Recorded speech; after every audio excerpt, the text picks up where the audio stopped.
August 6, 1945. A plane called the Enola Gay flies over a Japanese city of 300,000 people. In our timeline, what happens next changes every war, every country, and every human life that follows. But what if the bomb was never built? What if the Manhattan Project failed?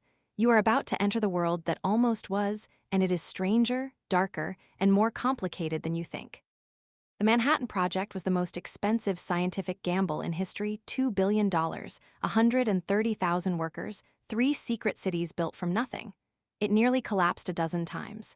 Key scientists had doubts. Early designs failed. The plutonium implosion method was considered impossible until 1944.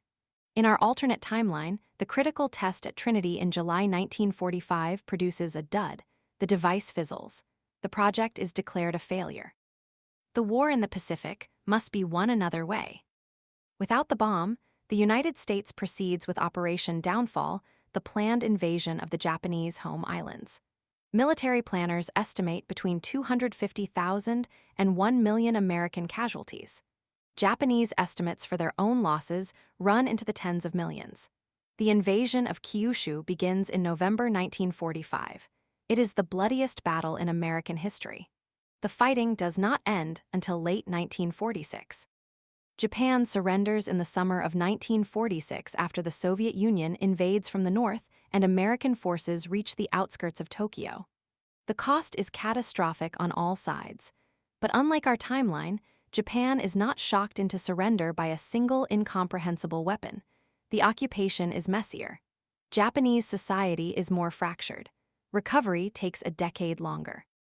The Japanese economic miracle of the 1950s and 60s either does not happen or arrives far later. The Soviet Union, having entered the Pacific War in August 1945, occupies northern Japan, Hokkaido, and parts of Honshu. In our timeline, the bomb ended the war fast enough that the Soviets only seized small islands. In this timeline, they hold major Japanese territory for decades. Korea is still divided, but now a chunk of Japan itself is a Soviet satellite. The Cold War begins with a very different map. Here is where the timeline diverges most dramatically. Without the successful American bomb, the Soviet nuclear program has no proven model to race against. Soviet spies had stolen Manhattan Project secrets in our timeline. In this one, there are no secrets worth stealing. Nuclear physics research continues, but without the political urgency of a demonstrated weapon, funding is slower. The first Soviet nuclear device may not arrive until the late 1950s, if at all. The arms race, as we knew it, simply never ignites. Korea still happens. In June 1950, North Korean forces cross the 38th parallel exactly as in our timeline. But the strategic calculation is different. Without the nuclear shadow hanging over every conflict, the United States and China both fight harder in Korea. There is no implicit threat of escalation to atomic weapons. The Korean War may drag on until 1954 or 55, ending with a different border and more casualties on all sides. The Cold War still exists, but it is fought differently. Without mutually assured destruction, the United States and Soviet Union come closer to direct military confrontation in Europe, Southeast Asia, and the Middle East. The Cuban Missile Crisis in our timeline was terrifying because both sides had nuclear weapons. Without them, the same crisis over Soviet missiles in Cuba might have ended in a conventional naval war. The world is both less terrifying and, paradoxically, more violent. Nuclear power is the other casualty. In our timeline, the same physics that built the bomb-powered reactors that produce 20% of the world's electricity today. In this timeline, the fear and stigma around splitting the atom never develops, but neither does the technology. The 1970s energy crisis hits harder. Oil dependence deepens. Coal burns longer. By 2000, global carbon emissions are significantly higher than in our timeline. The climate crisis arrives faster and harder.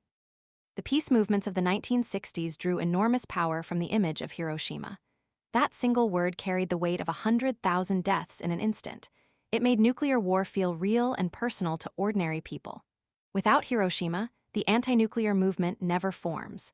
The Vietnam War protests still happen, but they lack the existential urgency of a generation that grew up doing duck-and-cover drills. The counterculture is quieter. Less is questioned. The space race was largely driven by ballistic missile technology developed for nuclear warheads. Without that program, rockets are slower to develop. The moon landing may not happen until the 1980s. Satellites are fewer and later.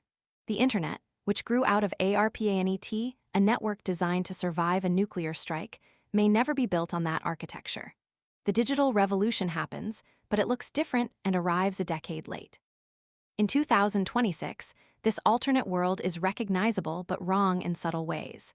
There are more nation-states because nuclear deterrence never stabilized the great power borders. There have been 3 or 4 conventional wars between major powers since 1950. Life expectancy is slightly lower because fossil fuels burned longer and cleaner technology arrived late. But no city has ever been vaporized in an instant. No child has ever hidden under a desk waiting for a flash that ended everything. So which world is better? A world without the bomb, but with more conventional wars, more fossil fuels, no moon landing on schedule, and a Cold War fought with bullets instead of threats. Or our world, where a weapon of mass destruction ended one war, haunted every war since, and accidentally built the entire architecture of the modern age. There is no clean answer. The most destructive invention in human history may also be the reason we are still here. Every July, the United States government opens the Trinity test site to the public for 2 days a year. People drive out into the New Mexico desert and stand on the patch of ground where the modern world was born. The sand there was fused into glass by the heat of the first nuclear explosion. They call it trinitite. It is still mildly radioactive. 80 years later, the test that changed everything is just a monument in the desert and a question that has no answer. If this made you think, subscribe. History's next divergence is already loading.